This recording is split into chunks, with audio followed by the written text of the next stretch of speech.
IPL mini action December 16th அபுதாபியில் நடக்குது. மொத்த மீடியா டென்ஷனும் கேமரன் கிரீன், இயன் லிவிங்ஸ்டன், வெங்கடேஷ் ஐயர் இந்த மாதிரி பிளேயர்ஸ் மேலே தான் இருக்குது.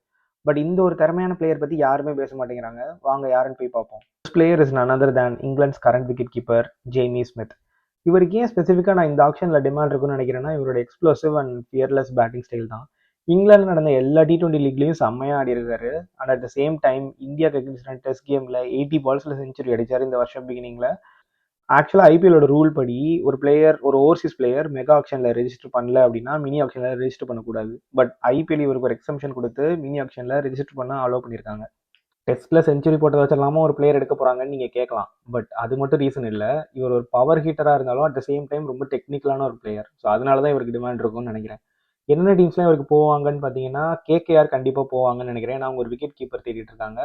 அண்ட் பஞ்சாப் கூட போகலாம், பிகாஸ் ஜாஷ் இங்கிலீஷ் ரிலீஸ் பண்ணியிருக்காங்க. ஸோ அவரை ரீப்ளேஸ் பண்ணுறதுக்காக இவருக்கு பிட் பண்ணுவாங்கன்னு தோணுது.